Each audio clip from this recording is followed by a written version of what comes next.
All right. So once again, good evening, folks, and thank you so much for taking the time out on a weekday evening to join us for this workshop. This is the first workshop in our fall workshop series, and we've put a lot of heart into it, and we're really excited to be, talking a little bit more about this really important topic. Um, my name is Anchal, and I am the South Asian Services Team Lead at RedBird Therapy Center. And I'll be guiding you through most of today's workshop, and we'll be joined by three of our amazing team members, whom I will be introducing super shortly. Um, but, just as we are getting started and engaging in this workshop about culturally responsive care, it feels important to acknowledge the presence of Indigenous peoples on this land. So I'd invite you to take a couple of minutes to just read through the full land acknowledgement on the screen and reflect on what it means to live and work on this land.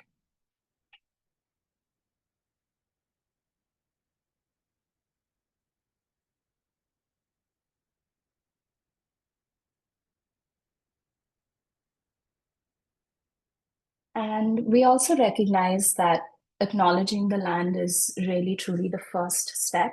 And so we do have a resource that's highlighted at the bottom of the screen. It's a free open access course by the University of Alberta. So for those of you who want to check it out, it's called Indigenous Canada, and it's an open access course that's available online.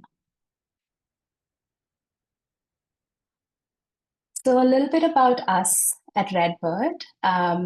The RedBird Therapy Center is foundationally a trauma treatment clinic, and it was founded by Barbara Brown, who's also here with us today. Barbara comes with over four decades of experience in the mental health field, and this is our incredible team. On the left, we have our associate team, and on the right, we have our year-round low-cost clinic. Accessibility is a huge part of the services that we offer at RedBird, and we're really grateful to have this fantastic team with us. And this fall has been particularly special for us. We officially launched our South Asian Services team. And I'd like to take a quick moment for our team to introduce themselves. I can go first. I'm Anchal, and I am a registered psychotherapist qualifying, as well as the South Asian Services team lead. I offer supports to individuals 18 and above in English, Hindi, and Tamil, specifically relating to concerns relating to identity, mental health, and the role that culture plays in our mental health. I'd like to invite Arshdeep to introduce herself now. Hi, everyone. Thank you for joining us today. My name is Arshi, and a bit about me is that I did my undergrad in psychology at UBC and shortly after moved to Toronto to do my master's in counseling psychology and psychotherapy at the University of Toronto. And once I gained my qualifying status, I transitioned from a practicum student to a part-time associate at RedBird Therapy Center. And I currently work with mainly adults and around presenting concerns such as anxiety, depression, identity issues, and interracial issues, and provide services in both English and Punjabi. And I'll pass it on to Sonia to introduce herself. Thank you, Ashley. Hello, everyone. I'm Sanya, therapist in training at RedBird Therapy Center and a graduate student at Wilfrid Laurier University. I'm passionate about creating culturally informed space for healing, especially for South Asians and Muslim community. My work integrates emotionally focused and a person-centered approach with the disrespect for client spiritual and cultural identities. I provide therapy in Gujarati, Hindi, Urdu, and English. And I'll pass it on to Mala. Thanks, Sonia. Hi, everyone. My name is Mala Durai. I'm a therapist in training as well, in graduate school at Adler Graduate Professional School, currently completing my second year, and my practicum at RedBird Therapy Center. I started therapy later in my career. I have a background in neuroscience and public health, and I worked in the healthcare system in Ontario and across Canada for the last 14 years. My sort of background, what I bring into therapy is that whole body perspective and that systems perspective, as well as a neuroscience and scientific perspective, and integrating that into therapy I provide to clients. At RedBird Therapy, I'm focused on supporting adult clients experiencing stress, burnout, low mood, substance challenges, chronic illness, and of course, supporting the South Asian diaspora, anyone with that immigrant experience as well. Beyond that, I provide services in English predominantly, and I'm able to support conversational Tamil services as well. Awesome. Thank you so much. And really, truly, like, it just feels awesome hearing everyone introducing themselves. Just wanted to take a moment to say that. A little bit about our South Asian services team. So we have three core offerings through our team. One is, of course, culturally relevant psychotherapy services. So our team provides services in 5 different languages, as we've indicated. And we also offer low cost and sliding scale support for folks who need financial accessible services. The second is, of course, building a support network for South Asian allied providers. So we hosted our first open house, Chai and Connect, earlier this month, and we had over 35 professionals in the Greater Toronto area show up, and it was a fantastic afternoon of networking and hearing about the wonderful work that folks are doing in the community. And our final key focus is what we're offering today, which is essentially offering advocacy and education to deepen our cultural competence when working with and supporting folks from the South Asian community. So thank you so much for showing up today for this first workshop in our fall workshop series. And today, the focus of our workshop is really to offer an introduction to begin to look at some of the historical and cultural contexts that shape the South Asian diasporic experience. This is a topic that's really deeply relevant to the work that we do as professionals. And I think the approach that we're taking to our workshop today is that we're going to be having educational anecdotes, but we've really tried to also infuse our own personal lived experiences and professional experiences too, to help deepen the dialogue and help offer contextual examples as well for what this looks like in practice, right? And I'd also like to acknowledge that, there's just a lot of history. And I think this was a common thread that all of us preparing this workshop, we felt that there was just so much information that we wanted to talk about, and it was really hard to condense all of that. So we're going to try our best to talk about some of the key, main highlight points, but we'd strongly encourage you to engage in your own consultation and, supervision if you're going to engage in this work professionally and clinically. All right, so before we begin, we actually have an interactive segment, and I'm going to stop share for a quick second. And we have a poll where, I see some of you have already begun answering that, so that's fantastic.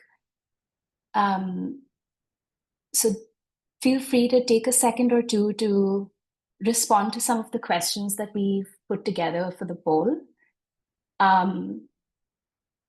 I think the hope was that a lot of the questions over here are topics that we're going to cover in the presentation. So I'll give folks another minute or so before we dive into our workshop. But it's interesting to look at some of the answers already. And I'm not sure if all of you can see the answers. Can you? Not yet. Okay, I might be able to share the answers to the poll once we have enough responses. I'll just do that in another couple of seconds.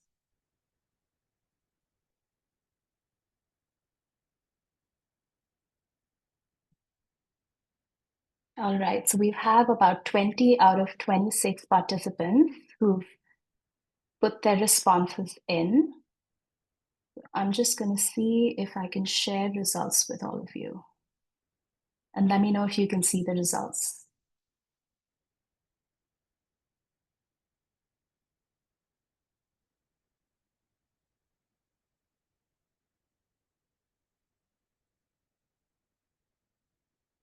Can you? Okay, perfect, thanks.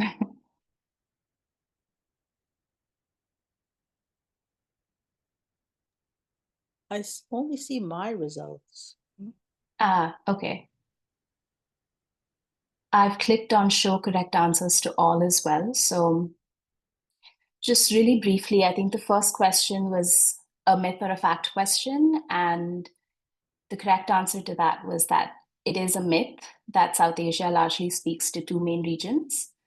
The second question, it's interesting to see some of the results. They were quite skewed. It was about how many languages are spoken in South Asia, and 70% of you chose several hundred, which is the correct answer.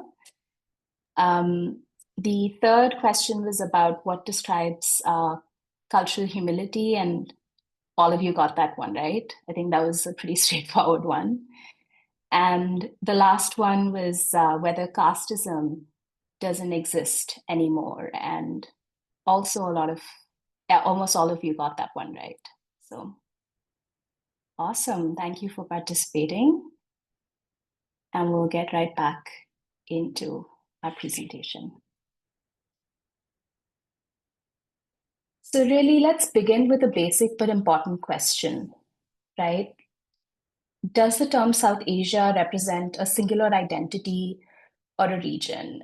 And I think from the quiz, we really saw that, and it's awesome to see that there's just more awareness around that piece, but it really represents a number of different regions, as we can see on the map. So that includes India, Pakistan, Nepal, Bhutan, Bangladesh, Sri Lanka, Maldives, and Afghanistan as well. But it's not a coincidence that there are misconceptions about the term and who that represents, because historically the term South Asia was used to lump together the countries that we see here on this map for political and economic reasons and conveniences. And that was mostly during the colonial rule, but also after that. But I think that what we're also trying to highlight is that the term doesn't really refer to a singular person or identity or entity, but we're really talking about a vast diversity in nationality, in language, in religion, in its lived experiences across the region, and across the regions in South Asia, but also across the diasporas that exist internationally. And in South Asia, identities are often shaped by a number of different factors like nationality, religion, caste, class, language, and ethnicity, to name a few. But popular media tends to flatten some of this diversity. So I'd like to invite some of you to think about some of the stereotypes or some of the messaging that you might have received about what South Asia represents, right? So I think, and you feel free to share some of that in the chat, but I think some really popular ones that I've come across are, the stereotypical like Bollywood movies or chicken tikka masala or naan bread. And I see some laughs as well, and if you're South Asian, you know that naan bread literally means bread. And chai tea, which literally means tea.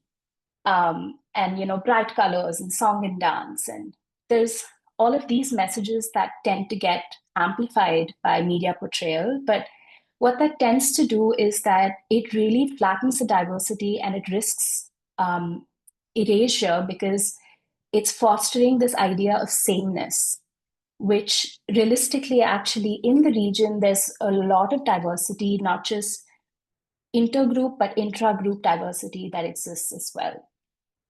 And so I can give a little example about myself. So I'm originally from India, but I'm specifically from a region called Chennai, which is in South India. And I grew up with a lot of Tamil culture.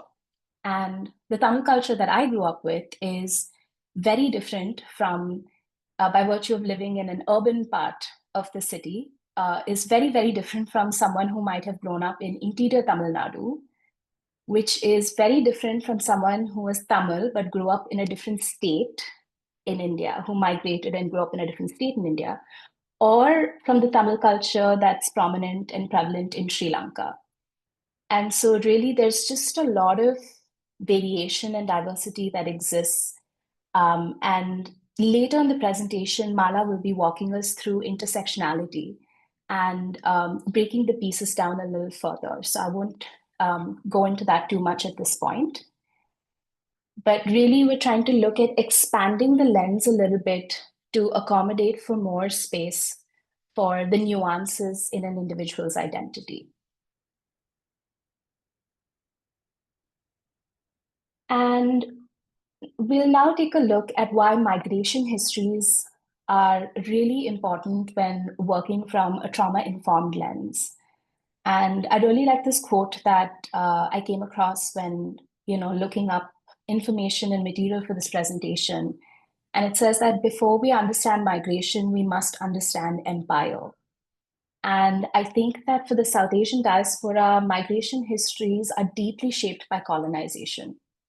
And as I was researching this section, I found it really conflicting and challenging to condense this information. But it's really not surprising because it's nearly over 2 centuries worth of colonial history that we're talking about. And I'll list some of the key events in today's presentation, but I'd strongly encourage you to engage in your own reading. We have a resource handout that we'll be sharing with you so after the presentation, so that can be a starting point as well.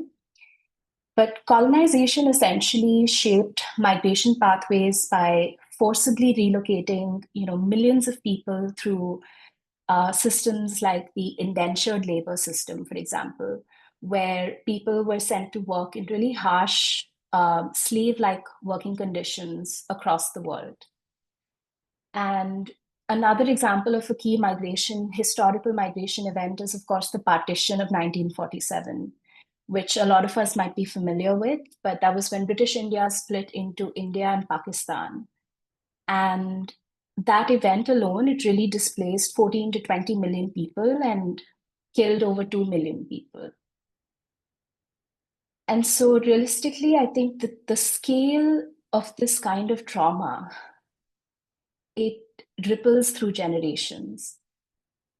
So even today, people who are born today, who are removed from the event historically by generations altogether, might carry things like grief and mistrust and silence, which is inherited through intergenerational trauma.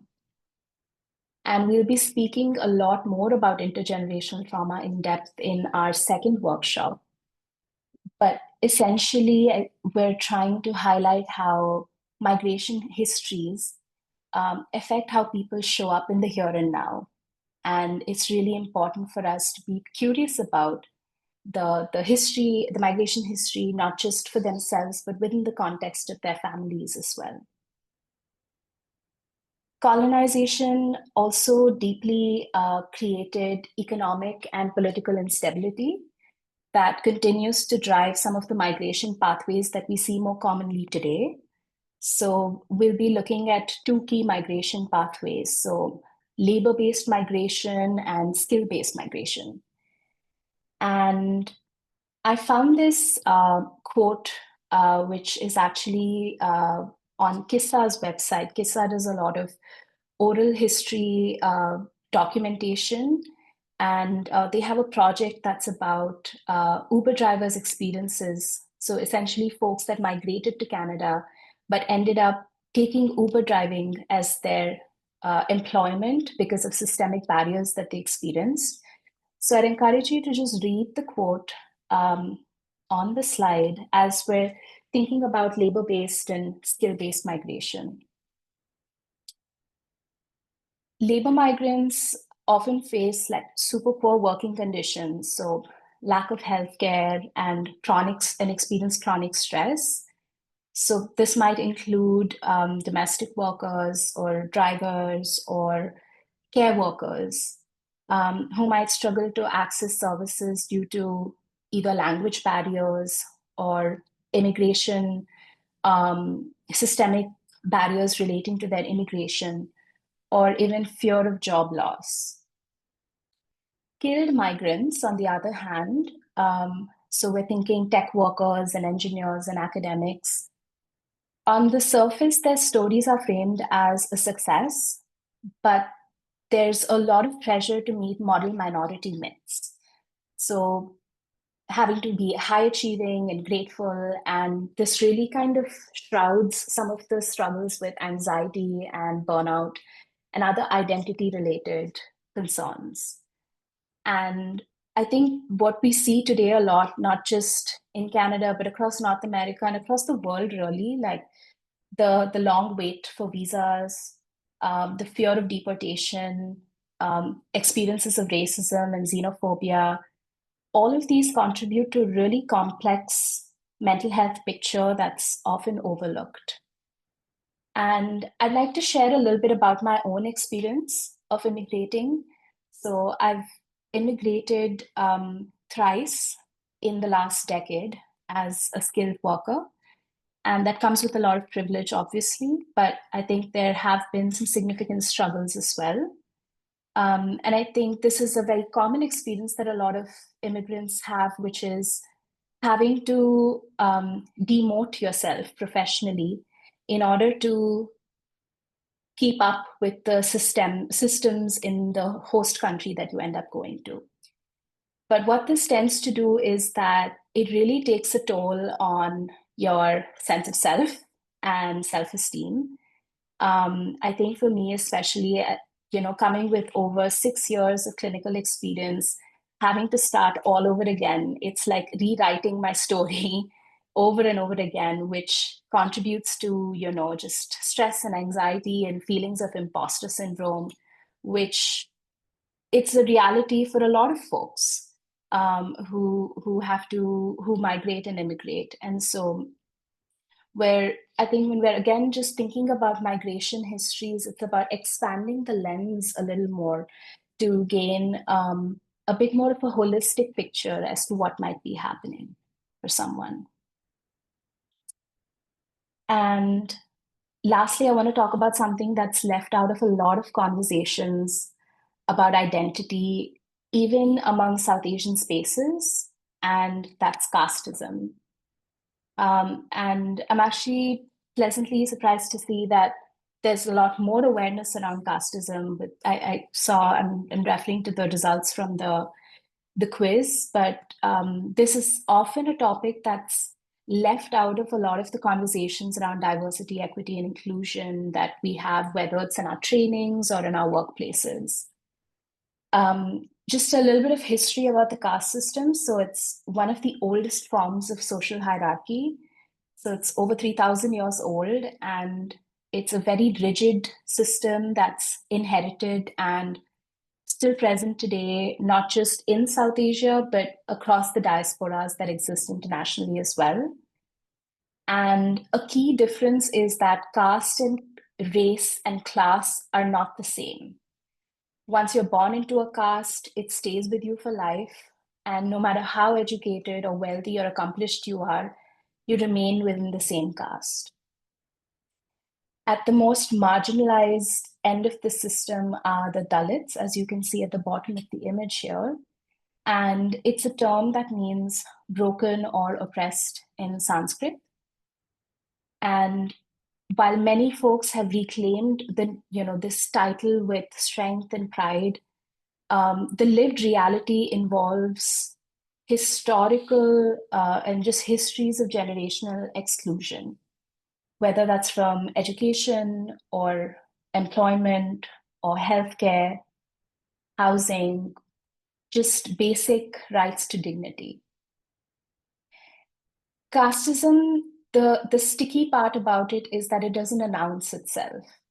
It's a lot about the silence, and it's about who gets invited to the room and who doesn't, whose voices are heard and whose voices are historically questioned or excluded. Caste also cuts across religion and migration and language. So it exists amongst Hindus, Muslims, Christians, Sikhs, Buddhists. It's really across the various different religious identities. And as someone who holds caste privilege, I want to name that openly because silence only sustains harm. And if you are a South Asian clinician, I'll invite you to critically reflect on your own caste location and how it might shape unconscious bias or power dynamics or assumptions in the room with your clients.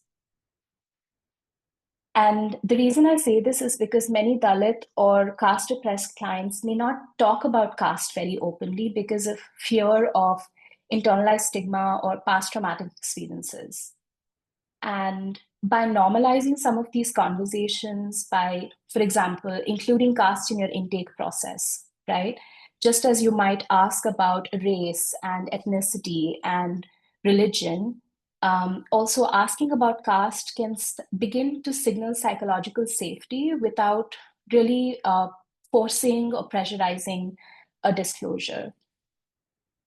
And caste oppression, there's just so much to say about it, but the mental health impacts of it. But really, we're talking about chronic stress, shame, complex trauma, dissociation, intergenerational trauma.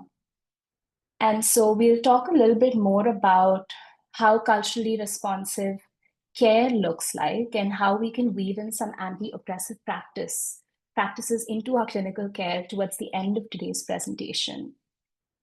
But essentially, to summarize so far, the discussion so far is if we're really serious about equity and trauma-informed care, it really means expanding our lens and holding space for histories that we may not fully understand, and to make space for identities that aren't always named, but deeply felt and experienced. I'll now like to invite Arshdeep, who'll be talking to us a bit more about some core cultural values to look out for, and she'll also be sharing with us about family dynamics and structures that we can be mindful of. Thank Over you. to you, Arshi. Yeah, thank you, Anshul, for providing that context. And now that we've touched a bit on diversity, history, and migration within the South Asian communities, let's take a look at some of the cultural values and family structures and dynamics that often shape how people live their everyday lives. It's important to remember that these aren't rigid rules, but rather patterns, and give us vocabulary to understand common themes. A core value that stands out from my lived experience is collectivism, specifically that one's identity is tied closely to their family and community. In South Asian culture, it's not just about you and your choices, but about how those choices affect the people around you. When it comes to schooling and even marriage, the path that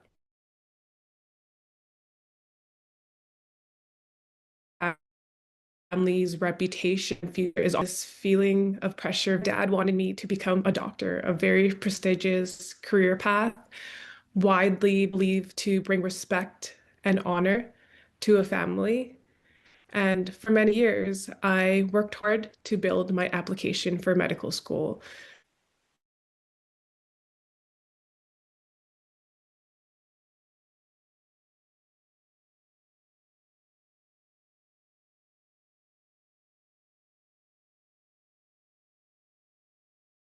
past generations had made, and to give me the opportunities that they never had.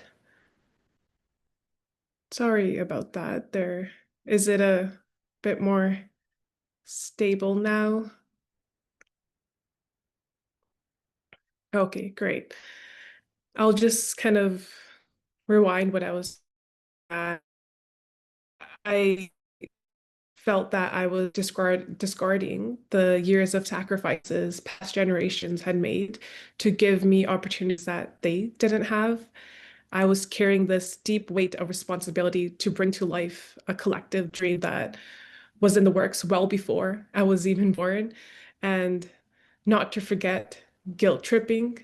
It's a common tactic used in a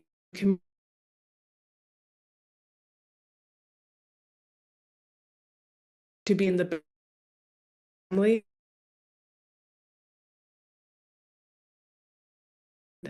lead to one questioning and doubting themselves.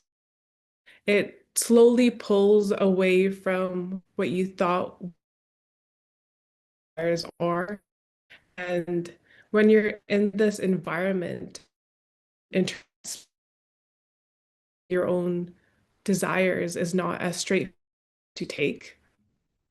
Making life is independent without really considering.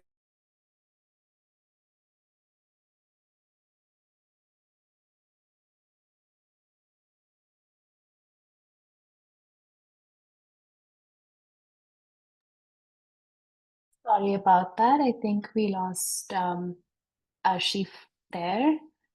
We'll give her a second to join back.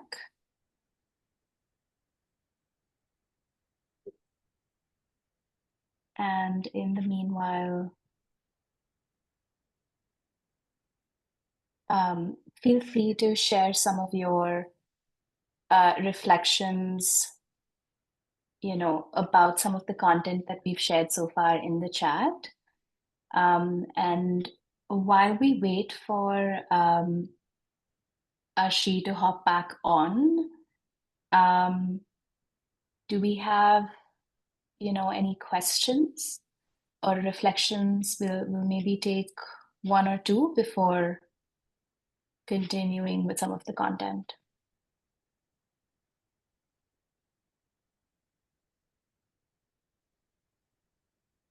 Yes, Mevish, am I saying your name right? Yes. I guess just a reflection is that I really appreciated how you mentioned that there's a lot of diversity even like within like different groups or different like sub-regions. I think a lot of the times when we have conversations like this, it's easy to kind of paint everyone as like part of a monolith. But it's really important to understand that culture is so dynamic and there's like a lot of different moving parts. Absolutely. Thank you for sharing that with us. And we're really glad it resonated. Anyone else before we continue?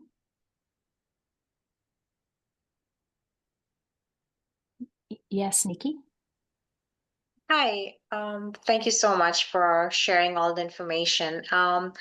I just wanted to kind of come in and share my bit of knowledge about the casteism, and I'm glad we're having that conversation here because I've never heard that conversation happening in Canadian context, so it's kind of nice to hear that. But now again, it's not something that how many people know. Not about this, but like, so I identify myself as Hindu. I come from Hindu culture, religion, I would say. And I'm an avid reader of Bhagavad Gita and the scriptures and all of that.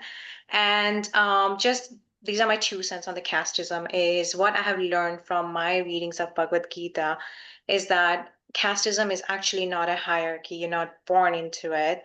Rather, it's based on your work and the type of work you choose. So you may be born into a Brahmin, which is the highest one. However, if you decide to work as a sorry, I forgot the 4 layers, but like if you decide to work as, like, let's say a soldier, you are then termed as a Kshatriya rather than a Brahmin. But if you decide to go on to, what I'm trying to say is that, and again, this is a lot of misinformation that has been there, and that is due to colonialism and over the years and just things that have come up, like, just as things have evolved and humans have evolved. So just wanted to put that thought out there. I don't know how many know that. I was also very surprised when I came to know about that, when I heard that, um, where I thought of the same thing, that it's a hierarchy, and that's what happened. But when I learned it, obviously the curious cat in me went researching, deep dived, and that's when I realized, I was like, okay, this is what it means. So just wanted to put it out there. I don't know if it helps, but yeah. Yeah, thank you. Really appreciate it. We also have some follow-up. Like I mentioned, we have a handout with, some of the sources from where we got a lot of our information. And I think specifically relating to the caste-based information, I relied a lot on the work by Equality Labs, which was started by Teen Marie Soundaranjan. And so they do a lot of advocacy work to raise awareness about casteism and the diaspora specifically. So a lot of their research is US based, but we've put some links in our handouts. So for folks who are curious to, just deepen some more of their awareness around some of this material, we have that as well. But thanks so much for sharing this with us, Nikki. Thank you. All right. In the interest of time, I think that we'll move forward with some of our content until Arshi can come back online with us. So we'll head over to Sanya, who will actually be sharing a little bit more about some language and communication considerations to keep in mind.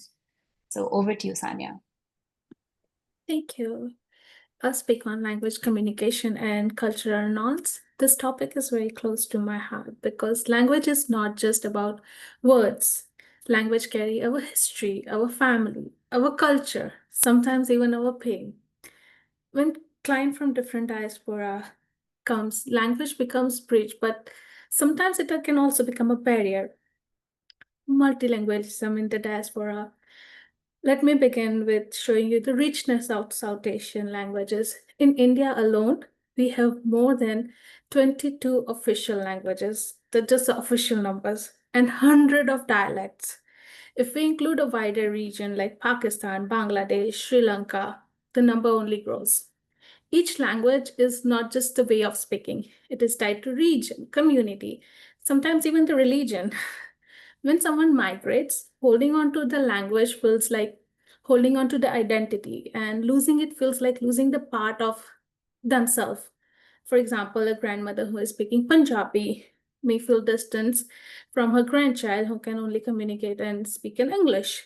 But both love each other deeply, but the piece of connection is missing. In the diaspora, many people are multilingual. At home, they speak one language. At work, they might be speaking in English. With friends, they might use the mix. In therapy, this can also show up, clients switching between the language. Sometimes a small phrase in their mother tongue captures what English cannot. One of the example is henna. It's a very simple phrase. Everybody South Asian might relate to it. Henna, which means isn't it? But it can be barrier to softness. It's a way of inviting to agreement that feels different from an English phrase. I'll explain code switching and identity. This is when people move between languages in different contexts. For some, it feels empowering. They can draw from multiple identity, professional at work, culture at home, global and social setting. But for others, it feels like they're living in two different worlds. And here, colorism plays a role. English was made the language of education, government, in modern life. Heritage language were pushed into private or emotional space. They created hierarchy. English was seen as more professional, intelligent, while the native language feel like they were not so important. Many people carry these biases inside themselves. They may feel proud to speak English, but ashamed to speak their mother tongue in public. It can be vulnerable, it can be valuable to aware of this nuance, as we're likely to bump across them in the clinical setting, clinical practice. As clinician, we should always be mindful about reinforcing certain negative stereotype about poor English proficiency. English is not equal to full understanding. Another big assumption is that if somebody is speaking English well, they understand everything. But fluency does not mean full comprehension. In everyday life, someone might manage perfectly, but in stressful clinical situation, even a fluent English speaker can struggle to find words that describe that emotional experience, the emotions they are going through. Medical or therapeutic languages can be heavy. Words like trauma, coping mechanism, diagnosis may not relate easily to the client lived experience. Also, spiritual and emotional pain doesn't flow in English in the same way. Many people can explain facts in English, but not their feeling. One of the easiest example is sadness is a word you would describe when you want to say I'm not feeling well or I'm feeling sad. But gum in Hindi, it's an Urdu word. But if you use gum, it's like the depth of the sorrow. It carries poetic, soulful weight that sadness never will be able to capture. So, as a therapist, we should remember speaking English does not always mean being able to feel in English. Barriers to care, trust, and diagnosis. Language barriers affect not only expression, but also access to care. Some people avoid healthcare altogether because they are afraid of being misunderstood. Others go but struggle to explain the symptoms of feeling. This can lead to wrong diagnosis or even poor treatment. Let me share a small story. There was this elderly man who walked into the clinic, went to the doctor and said, I'll use a Hindi term, thoda thoda dard hai, which translate to I have a little bit of pain. The doctor thought that it's a minor, but later it turns out to be serious. The problem was not the pain was small, but it's a cultural way of speaking modestly, of not exaggerating. The small gap in the language almost lead to a big medical risk. Even complimenting in English can be tricky, like a phrase like your English is so good. May sound positive, but for some people it's like microaggression. It reminds them that they are seen as outsiders, judged against English standards, and it recalls the history of colonialism. My last segment, listening beyond words. This is why listening should go beyond language. Different culture have different rule of body language. For example, in South Asian family, avoiding eye contact is actually a sign of respect, not a dishonesty. Saying yes out of politeness is not a real agreement. Sometimes we even say yes, we are meeting my friends this weekend and we might cancel it at the end moment, but we are so afraid to say no. Smile, silences, pause can carry more meaning than words. So as a provider, we have to train our ears of what is spoken, but also what is unsaid. What can be helpful in therapy? How we can make sure that this actually helps us in our work. Check gently for understanding. Instead of just asking, do you get it? Invite the client to explain in their own words. Allow mixing of the language, like a client slip into their mother tongue, let it flow. Sometimes emotions comes out better in that way. Maybe you can ask the client to translate it. Watch the body language. A note doesn't always mean agreement. A smile might hide the discomfort. Avoid comments on English ability. Use interpreter or cultural helper when possible if the client is not able to translate for the cultural meaning. So patience and warmth. Often kindness speaks louder than perfect word. And I would close with my own example uh, of a language barrier. When I moved to this country, when I had my very first apartment, and I was trying to set up the hydro bill, and I called up the power company and I said, I need electricity. The lady replied, do you need to set up your hydro? And I'm like, no, the water is included in my apartment. I just need electricity. Why are you trying to sell me hydro? And later I found out that, okay, hydro is electricity, which still doesn't make very much sense to my brain. But yeah, that's a small here and there language barriers. I still feel it. That was it from my side. I'll pass it to Mala, and she's going to explain on the intersectionality within the South Asian context. Thank you so much, Sanya. I really loved that final anecdote that you had. I think that was just so pertinent to talk about the differences and the nuances in communication that we need to pick up on. Before we head on to Mala's slides, I just want to check with Arshi. Are you back, and is your audio back to being good? Yes, I'm back, and fingers crossed that my Wi-Fi connection was a bit unstable and was going in and out. Hopefully it's Okay. good moving forward, and kind of just I'm not entirely sure about what everyone had heard and what sections and not. So I'll just do a bit of a recap of just the general ideas that so far that I talked on. I was focusing on collectivism and how one's identity is closely tied to their family and community. Okay, great. I'm glad to hear that.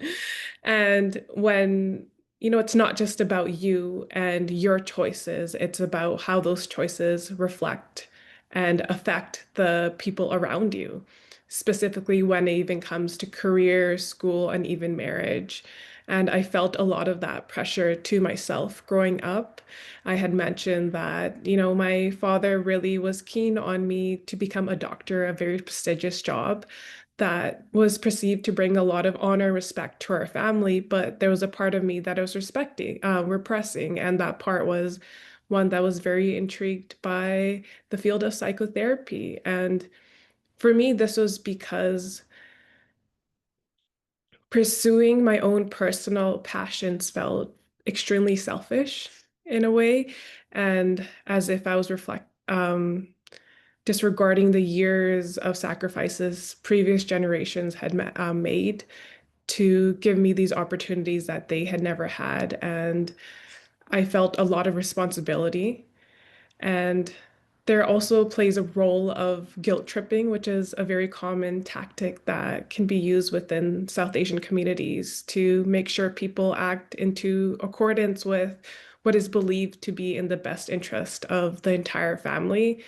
And over time, that guilt can become internalized, leading to one questioning and doubting themselves. It can slowly push you away from what you thought your needs and desires were. And when you're in this environment and internal headspace, simply following your own desires is not straightforward and an easy path to take. Making life choices independent without considering the rest of your family can lead to strained relationships, loss of communication, and even being disowned by some of your family members or even the whole family. Therefore, it can feel easier to just do what's expected of you rather than taking the risk of disappointing and losing the only people you've known to be your family. And with that said, it's important to also recognize that this collectivistic mindset is not inherently negative. For many of us, it offers a deep sense of belonging and shared purpose and a strong source of strength. The emphasis on community and family can be incredibly grounding, especially in times of crisis and transition. But when individuals' desires and identities clash with these expectations, it creates a tension that sometimes is hard to name and to untangle. In clinical practice, I think it's crucial to keep this in mind. In a lot of Western therapy models, there's a lot of focus on individualism and making your own choices and being independent. But for someone from a collectivistic background, this can feel unfamiliar or even wrong. When clinicians don't understand this, clients may feel judged or misunderstood, which can impact the client's openness and willingness to share. So, as clinicians who are working with folk from South Asian backgrounds, it may be helpful to explore if and how family influences decisions.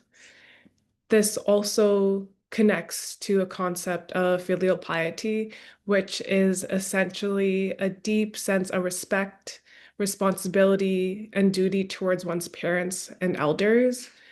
In many South Asian families, elders are not just family members, they are moral compasses and primary decision makers. Thus, their opinions aren't easily challenged, and questioning them can be seen as deeply disrespectful or even shameful. Saying no or going against your elders' wishes can feel like a personal betrayal to them. And these expectations can be spoken or unspoken, and navigating them is emotionally exhausting, especially when love and duty can become entangled with the fear of letting down the very people who raised you. Another major factor that comes into play is it, which is family honor. In South Asian culture, your actions reflect on the entire family's reputation, not just your own. I grew up hearing things like Loki Geoge, which translates to what will people say? That question alone has the power to cause someone to strongly reconsider and even change their entire decision. While is it can be a source of pride, it often is used as a form of social control to reinforce rigid boundaries around what is considered acceptable. When someone engages in behavior that is seen as culturally deviant, they risk losing their izzat. Bringing dishonor or shame to one's family can lead to gossip and social exclusion, not just for the individual, but for the entire family. For example, one may be willing to face the judgment of pursuing a non-traditional path, but they may not be willing to subject their loved ones to the social scrutiny. Witnessing your loved one's mental health deteriorate as a result of a decision you made is devastating and painful. Therefore, many South Asian folks may end up just conforming to what is culturally expected from them. Since Izzat carries so much power and influence in South Asian lives, people often go to great lengths to preserve their family's honor, such as hiding mental health concerns from others, as mental health issues still carry considerable stigma within our community, which unfortunately has led to many South Asian folk dealing with these struggles in isolation with adequate support. And for many of us, it's not just doing what makes us happy, it's about balancing personal authenticity with deep-rooted fear of bringing distress or disgrace to the people we love the most. So, therefore, it's not as simple as just be yourself. A more helpful starting point might be, how do you hold space for your needs while protecting the relationships that matter to you? Questions like this feel less like rejecting our culture and more like an invitation to explore the space we actually live in, because that's where most of us are, trying to find our own way without completely losing the people and values that shaped us. With that said, as clinicians, even though we're sitting across from an individual client, they often carry with them their family's opinions, expectations, and sense of duty and responsibility. Therefore, it can be incredibly helpful to explore and understand the client's family structure and dynamics. For example, joint families are quite common in many South Asian communities. In Punjabi families, especially, it's not unusual for brothers to live together under one roof with their partners and children, along with their elderly parents. Elderly parents typically live with their sons until they pass away, often because placing parents in care homes is frowned upon and considered shameful. As a result, caregiving responsibilities for the elderly parents typically falls on daughter-in-laws. I personally lived in a joint family for over 10 years. There were 12 of us living together, my parents, my sibling, my uncle, aunt, cousins, and not to forget my grandparents, all under one roof. Meals were shared, decisions were made collectively, and there was a strong sense of we were a part of something bigger than ourselves. My uncle and my father put their earnings together in one shared bank account, and financial decisions were overseen by my grandparents. However, things weren't always easy. Having so many voices in one place often led to considerable interpersonal tension and conflict between family members. On the other end of the spectrum, there's also astronaut families where one parent lives abroad while the rest of the family stays back home. This kind of arrangement brings its own emotional toll. The family member abroad may feel isolated, especially as a newcomer, navigating unfamiliar systems, working long hours, and trying to build a foundation in a new country. On top of that, they carry a very heavy emotional burden knowing that they're missing out on milestones like birthdays, school events, or just daily family life. When you take another step and look more closely at the dynamics within many South Asian families, a common theme that shows up is authoritarian parenting. I was raised in a household with high expectations and strict rules that were not followed up with an explanation. There was little to no room for open dialogue or expressing emotions. Obedience and submission was often equated to being a good and respectful child and expressing disagreement or challenging parents sometimes was automatically seen as a sign of disrespect or undermining their authority.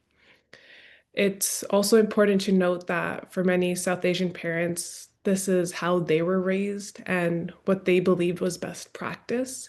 While their intentions may not come from a, sorry, while their intentions may come from a place of care, methods are often rigid and emotionally distant.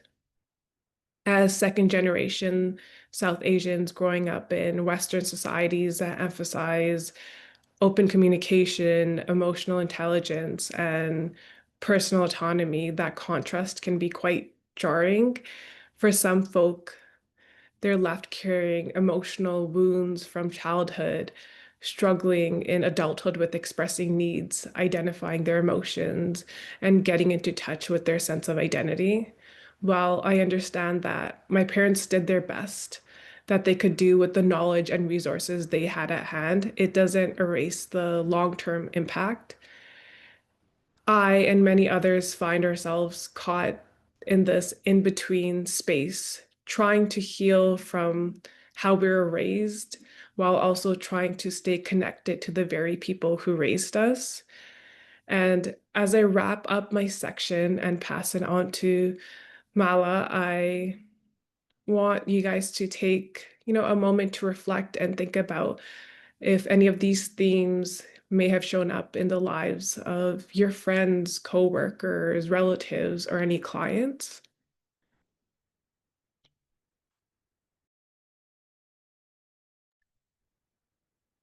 Thank you so much, Arshi. Just gonna move forward to Mala's slides. Over to you, Mala. Thanks, Arshi, and thanks, Anshul. Hi, everyone. Thanks so much for sticking with us. It's been an hour, so really appreciate you again taking the time. So I'm going to speak today about intersectionality within the South Asian context. So intersectionality, if you're not familiar, is a term that was coined by Kimberly Cranshaw, and it reminds us that identities don't exist in isolation. They interact to produce unique experiences of both privilege and marginalization. Within the South Asian diaspora, intersectionality plays out across gender, caste, class, religion, sexuality, age, and ability. For example, in South Asian women in Canada, traditional South Asian gender expectations such as obedience, caretaking, and modesty often coexist with Western messages of independence, assertiveness, and authenticity. This can produce internal conflict, or what feminist scholars term cultural dissonance. As a South Asian woman, immigrant, with graduate level education and having been formally employed at a corporate firm, I've experienced that layering of marginalization and privilege firsthand. This experience has shaped my empathy and my lens. I know I can hold multiple, sometimes contrasting truths at the same time. And as clinicians, understanding these intersections help us avoid treating South Asian as a monolith.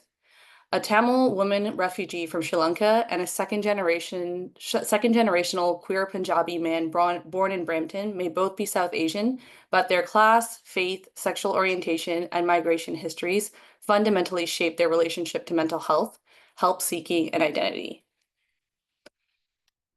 If intersectionality helps us understand how systems of power overlap, hyphenated identities speak to the personal experience of living across worlds. To be Canadian Indian, for example, is to constantly negotiate who you are in different contexts, to hold both pride and uncertainty in that in-between space. It's not just a hyphen on paper, it's a lived reality. For me, being Indian Canadian means inhabiting multiple realities at once. In some spaces, I'm too Indian, in others, too Canadian. And that's the essence of bicultural tension, the internal negotiation between collectivist and individualist worldviews. In my family, my Indianness feels loud and warm, partaking in rituals to appease the elders, life centered around food and family. In professional spaces, my Canadian side takes the mic, living independently, prioritizing my own needs, and leading with assertiveness. Both are authentic, but they don't always coexist easily. This tension can be seen as texture, not a contradiction, a living example of what researchers call cultural frame switching, moving between cultural codes depending on the context. It's adaptive, but it's also tiring. It's basically belonging everywhere and nowhere all at once. Managing hyphenated identities becomes even more complex within families. Research on South Asian diaspora families shows that acculturation gaps between first-generation parents and second-generation children are among the strongest predictors of intergenerational conflict. Parents often upheld the collectivist values, duty, respect, family honor, while their children, raised in more Western contexts, seek autonomy, authenticity, and open emotional experiences. As a therapist, I've come to see that my own intergenerational story mirrors what the literature calls bicultural family stress model. Those cultural gaps can create both strain and growth, depending on communication and empathy. From a societal perspective, intersectionality also shapes how communities are racialized and perceived. Sociological research shows that South Asians in Canada are often viewed through two main lenses: the model minority myth and the perpetual foreigner stereotype. Together, they form a double bind, expected to excel, yet never fully belong. And I've lived that paradox. In boardrooms, I'm praised for bringing a diverse perspective, yet often feel subtly excluded from insider networks. I've also felt the pressure to overperform just to prove I deserve my seat at the table. That's racialization in action, the process through which racial meaning is socially constructed and then projected onto us. It shapes not just how others see us, but how we begin to start seeing ourselves. The psychological cost is often invisible, and it shows up as over-adaptation, self-silencing, and what research calls minority stress.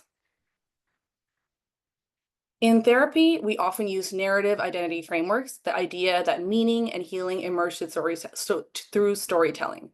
South Asian cultures are inherently narrative. Our myths, family histories, and oral traditions pass down both pride and pressure. There's immense pride in our resilience, festivals, spirituality, and community building. But the same stories can carry tension: gender norms, caste and class expectations, and silence around sexuality and mental health. For me, cultural pride has grounded me in cooking my grandmother's recipes, speaking Tamil, and wearing Indian clothes with pride. But there were also times those same traditions felt restrictive, when I felt the weight of being a good Indian girl.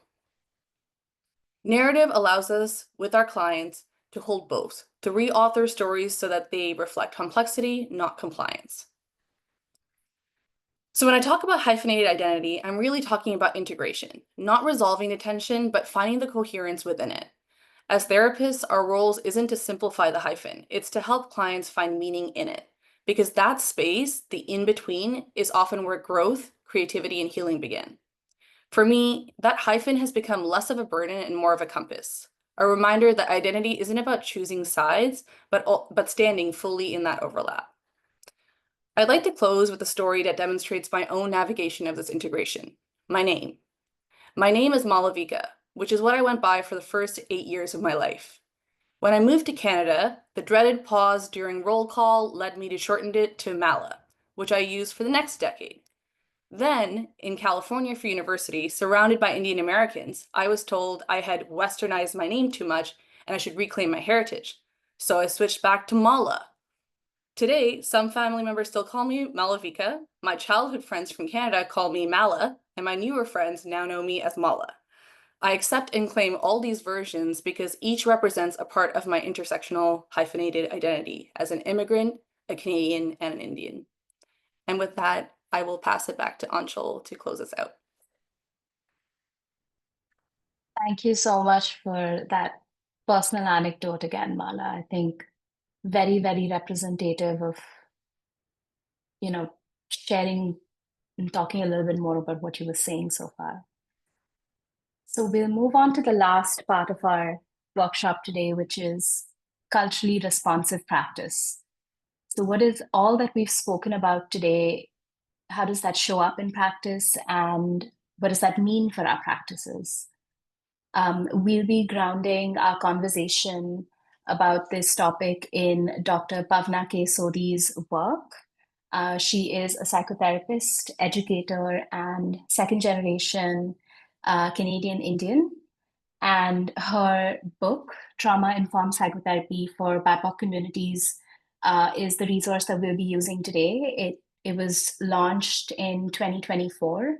And while it's specifically for psychotherapy, I think that we might have folks today who are allied health professionals from different backgrounds. And I think some of the larger overarching themes are very applicable across clinical practices. I'll start off with a quote that's in her book, where she states, "To decolonize one's thinking, we must extricate ourselves from the colonial ways of being and recognize that mental health is highly influenced by one's trauma narrative and encounters with systemic oppression. Only then can we begin to reframe healing through resilience, identity, and cultural wisdom." So I thought that was really fitting for what we've been speaking about today so far. And essentially, I think in our practice, and I hope that, in our respective trainings and in continuing education spaces, we're talking about this in 2025, but we've come across potentially terms like cultural competence, cultural humility, and culturally responsive practice. And while these terms are related, they're not quite the same. So cultural competence is usually related to acquiring knowledge about different cultural norms. And while the person who originally coined the term, I'm forgetting their name, but when they set out to talk about this as a construct, they didn't intend for it to be like a checkbox. It's interesting that in practice these days, there's a sort of false assumption that sets in that cultural competence is like that yearly training that you go to like, okay, need to get my 2 CPDs in this topic and let's just be done with it. But essentially that creates a false sense of mastery because we can truly never fully know someone else's lived experience. And that's where cultural humility comes in, which invites us to step back and reflect on our own biases and stay open to learning from clients. And so this is essentially about the role that power and identity plays in the context of our therapeutic relationships with clients or clinical professional relationships with clients. And culturally responsive practice is essentially cultural humility in action. It's how we adapt our approaches and our processes. So whether that's the language that we're using with clients, our assessments, interventions, all of that to suit the lived realities of our clients. And it's not done in isolation from clients, but it's done in collaboration with clients. And so far, we've seen that a trauma-informed lens is really essential in our work in supporting clients from South Asian communities, because it invites us to look at the different layered identities that someone might come with. And I think there's an important piece here that not all clients want to or should have to actually educate us about their culture. So the work really lies upon us to, like today, for you showing up today to do this kind of, attend this workshop and engage with this material in this way, and to continue to engage with this process at your own pace and time outside of the clinical room. So then there's a practical application piece that can be taken back into your work with clients. The sad reality is that a lot of clients might feel like they are expected to represent their whole community. And that's frankly exhausting, right? I think a couple of our examples today have really reflected and resonated that. So instead, in clinical practice, really beginning to deeply listen to clients' narratives and avoiding assuming sameness across the diaspora, really looking at the intersectionality of our clients' identities, and not just their identities, but also looking at how our identities as clinicians, our unique intersectional identities, are in relationship with our clients' unique intersecting identities, and how that impacts the nature of our therapeutic relationship. And intersectionality enables us to take a step back and think about what assumptions we might be making only based on a client's race, or only based on a client's ethnicity, or just one aspect of their identity, essentially. As Arshdeep, and Mala spoke about the bicultural identity tensions earlier, for a lot of South Asian clients, there can be a lot of collision of pressures. So whether that's family expectations, racial discrimination, cultural stigma, immigration-related stressors, intergenerational stressors. There's just so many different moving pieces. And so ignoring these misses looking at key sources of distress.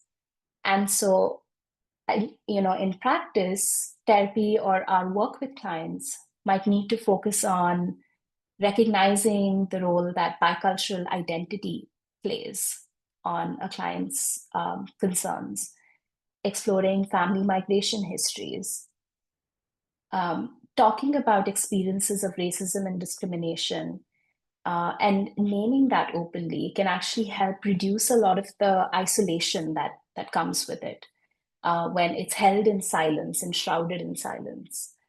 And reconnecting with cultural strengths. So I really like that Arshi mentioned that earlier, which was that some of these cultural values aren't just challenges, but they come with inherent strengths. And so how can we support clients with reconnecting back with strengths like community and spirituality and a sense of interdependence in ways that are in alignment with the client's own personal and cultural values, obviously. When our clients describe a sense of tension between family and autonomy, it might be an invitation to pause and reflect on the cultural lens and framework from which we're operating. And this is very closely tied to exploring a decolonial and decolonized framework to therapy. And I think that the reality is that a majority of us here today might have been trained within institutions or within frameworks that are, in fact, Eurocentric in nature or influenced by Eurocentric frameworks. And it's helpful to take a pause, to step back and look at what's normal or what's versus what's pathological, right? In Western psychology, independence is prioritized. But for many South Asian clients, staying in a multi-generational home is not necessarily enmeshment. It might be a choice or it might be their duty. Similarly, being modest or deferring to, another person's opinion isn't a sign of passivity, inherently a sign of passivity, but it might be a way to honor and respect the other person in the room. So being culturally responsive is not about imposing Western ideals onto our clients, but it's about really stepping back and looking at maybe the client's frame and the client's unique values and intersecting identities and how we can adapt our services to accommodate for that. And this might also mean that we might be a bit more open to non-Western healing modalities. So maybe that is being a bit more open to what collective care looks like, or being more open to the role that spirituality plays in a client's life, or looking at the importance that ancestral wisdom plays in a client's healing. Maybe that might be going back to sayings from grandparents or elders in the family that are actually sources of strength for a client. And I think just coming back to the Eurocentric training that we might have received and going back to Sanya's section as well about language, a lot of the terms in our training is inherently quite pathologizing, right? So think about words like client was non-compliant, client was resistant, lacks insight, client displays qualities that reflect enmeshment, right? But what if the issue here actually isn't resistance, but is actually a survival that's based on an intergenerational history of trauma, as we've been talking about in our presentation as well? Similarly, what if it isn't a dysfunctional family, but it's a family that is grappling with the unspoken realities of the generational trauma and doesn't know other ways of coping and being? So shifting our lenses a little bit clinically can be a form of culturally responsive practice. Questioning the colonial frameworks that we might have been taught with and decolonizing them. And so a simple way to offer some shifts just within our own practices, like maybe in the ways that we document or in the ways that we're thinking about clients, is replacing some of these pathologizing terms with ones that are rooted in compassion and context and culture. So for example, trauma responses instead of trauma symptoms. I know this might seem very small and trivial, but I think it's about really shifting the frame inside out, from inside out, and in the ways that we're conceptualizing and thinking about clients. Similarly, instead of maybe the word victim, thinking of words like survivor or navigator. And I think the last but really important piece is how anti-racism and productive allyship really shows up, and how that's really a huge part of the work. Because being trauma-informed also means being anti-racist. And especially as we've seen today with the migration histories that our clients might walk through the door with, naming the impacts of racism and colonialism in our clients' lives can be deeply validating and can be deeply important for a culturally responsive practice. Talking about and beginning to process some of the emotional pain that stems from discrimination, or exploring what this internalized racism looks like, and speaking up against, like Mala was talking about, the model minority myths that one might internalize. So this process, though, requires us as clinicians to begin to reflect on our own positionality. So essentially, what dynamics of power and privilege and bias are we bringing into the room? And therefore, what assumptions might we be making? And that ties into the last piece, which is about microaggressions. And I think there are a lot of well-meaning clinicians out here that have unintentionally, that may unintentionally cause harm. And what are some of the ways that this might show up? So I think I'll share a few based on my own experiences with healthcare providers or professionals so far. Some of them are, so where are you really from, right? Or this one will never get old. It's, you speak really good English, right? And I think Sania said that as well in her slides. And assuming that as South Asians, we're just so naturally resilient and, just polite and perfect, and we just do everything the right way. The underlying message that sort of stems from this kind of messaging, though, is, and these kind of microaggressions, though, is that you don't belong here and you're different, which really undermines trust and safety. And so I think essentially the invitation for culturally responsive practice is expanding our lens, making space for the richness and diversity in experiences and identities and in lived experiences, and adopting some of these frameworks such as a trauma-informed anti-racist lens, an anti-oppressive lens, being mindful of the language that we're using to conceptualize some of the client work that we're doing, but also in the languaging that we're utilizing in communicating with clients.